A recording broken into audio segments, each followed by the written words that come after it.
By Gordon Career, a security correspondent, Iran is establishing a permanent military base inside Syria. A Western intelligence source has told the BBC, the Iranian military is said to have established a compound at a site used by the Syrian army outside El Qaswa, 14 kilometers 8 miles south of Damascus. The report comes amid growing tensions over Iranian influence in Syria and across the region.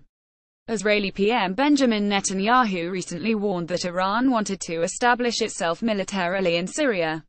Israel will not let that happen, he said. Satellite images commissioned by the BBC seem to show construction activity at the site referenced by the intelligence source between January and October this year. The images shows a series of 24 large lorries, buildings likely for housing soldiers and vehicles. In recent months, additional buildings have been added to the site. However, it is impossible to independently verify the purpose of the site and the presence of the Iranian military. An official from another Western country told the BBC that ambitions for such a long-term presence in Syria would not be illogical for Iran.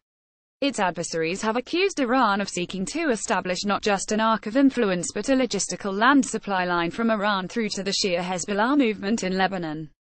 With so-called Islamic State is suffering major defeats on the battlefield and losing its last strongholds, attention is increasingly turning to what comes next and the new map of power and influence in Syria.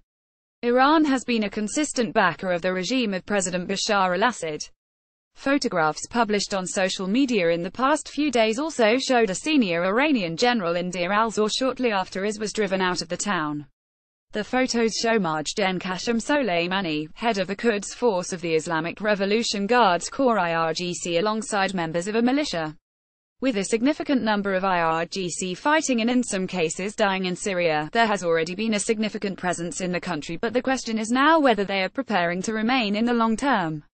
The images of the base do not reveal any signs of large or unconventional weaponry, which means if it was a base, it would most likely be to house soldiers and vehicles. One source said it was possible that senior Iranian military officials may have visited the compound in recent weeks.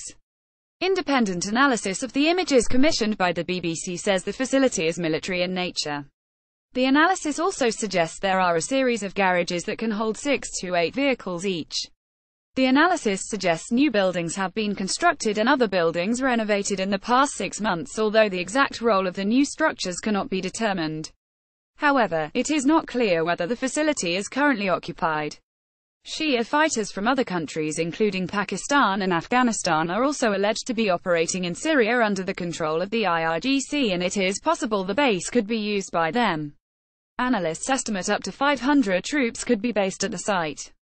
The presence of Iranian forces in Syria has been reported for some time, but the claim of a potentially more permanent Iranian base raises the possibility of military action by Israel, which has repeatedly warned it will not tolerate such a development. Image copyright AFP. Image caption: the Lebanon-based Shia group Hezbollah is backed by Iran. The base lies about 50 kilometers 31 miles from the Golan Heights, Syrian territory occupied and then annexed by Israel, and where it now has a significant military presence. As ISIS moves out, Iran moves in, Mr. Netanyahu tweeted on Sunday. Iran wants to establish itself militarily in Syria, right next to Israel. Israel will not let that happen, he added. In an interview on the BBC's Andrew Marr show on the same day, he said Iran wanted to bring its air force and submarines as well as military divisions right next to Israel. Israel has raised further concerns of Iran seeking to use Syrian ports and bases for its submarines. When asked whether Israel would use military force to stop such developments, Mr. Netanyahu told the BBC, the more we're prepared to stop it, the less likely we'll have to resort to much greater things. There is a principle I very much adhere to, which is to nip bad things in the bud. However, international pressure is likely to be the first avenue pursued by Israel. Other countries have also raised concerns over potential long-term Iranian presence in the region. The issue of potential Iranian military bases is likely to have been raised by Israeli officials with Syria's ally Russia. In October, Russia's defense minister was in Jerusalem and was told by Mr. Netanyahu that Israel would not allow the Iranian military to gain a foothold in Syria, according to reports at the time.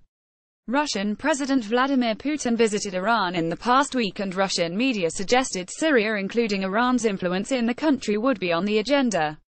In recent years, the Israeli Air Force has struck targets in Syria a number of times which it has linked to Hezbollah. Satellite images copyright Airbus, Digital Globe and Mackenzie Intelligence Services.